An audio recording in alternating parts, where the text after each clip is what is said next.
যে গরমে মানুষ ফ্যান ছাড়া 1 মিনিট থাকতে পারে না, সেই গরমের মধ্যে আপনার আমার মা বোনেরা চুলার আগুনকে সামনে নিয়ে ফ্যান ছাড়া পাকঘরের মধ্যে, রান্নাঘরের মধ্যে দিন রাত রান্না করেছে আপনাকে আমাকে খাওয়ানোর জন্য, আপনাকে আমাকে খাওয়ানোর জন্য। প্রশংসা তো জীবনে করেই নাই, বদনাম করতে, দোষ ধরতে ছাড় দিই নাই। অনেক মা বোনরা দেখবেন সারা দিন শ্বশুর বাড়িতে কাজ করার পর নাম পায় না, কিন্তু তরকারিতে যদি একদিন লবণ কম হয়, শুনি নাই আরো জোরে, আর যদি ভুল করে তরকারিতে চুল পাওয়া যায়, 17 বছর ধরে রান্না করে খাওয়াইছে। যে গরমে মানুষ ফ্যান ছাড়া 1 মিনিট থাকতে পারে না, সেই গরমের মধ্যে আপনার আমার মা বোনেরা চুলার আগুনকে সামনে নিয়ে ফ্যান ছাড়া পাকঘরের মধ্যে, রান্নাঘরের মধ্যে দিন রাত রান্না করেছে আপনাকে আমাকে খাওয়ানোর জন্য, আপনাকে আমাকে খাওয়ানোর জন্য। প্রশংসা তো জীবনে করেই নাই, বদনাম করতে, দোষ ধরতে ছাড় দিই নাই। নিজের টাকা দিয়ে যখন রেস্টুরেন্টে খেতে যায়, খাবারও খায়, টিপসও দেন, আবার বাইরে এসে স্ট্যাটাস মারেন। কয়জন আছেন ফেসবুকে স্ট্যাটাস দিয়েছেন, মা আপনাকে ধন্যবাদ, আজীবন রান্না করে খাওয়াইছেন। কয়জন স্বামী আছেন স্ট্যাটাস দিয়েছেন, বউ তোমাকে ধন্যবাদ, নিজের কষ্ট সহ্য করে তুমি আপনাকে রান্না করে খাওয়াইছো। কয়জন আছে? একজনও নাই। রেস্টুরেন্টের প্রচারকারী আছি, থ্যাংক ইউ দেনেওয়ালা আছি, যাদেরকে দেওয়ার দরকার তাদেরকে দিই না।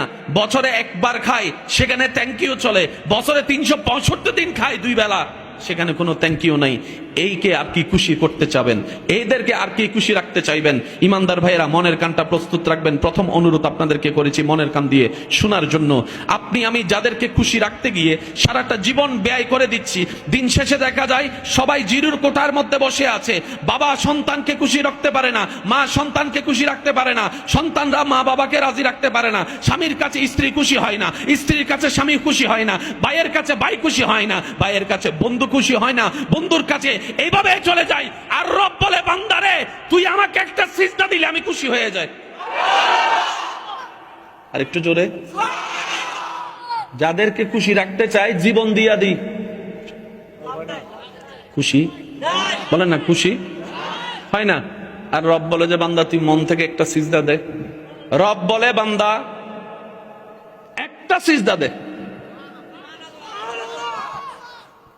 শর্ত হচ্ছে ওই সিজদাই তোর কপাল মাটিতে ঝুঁকার আগে তোর দিলটা যেন আমি রবের প্রেমের দরবারে ঝুঁকে যায়।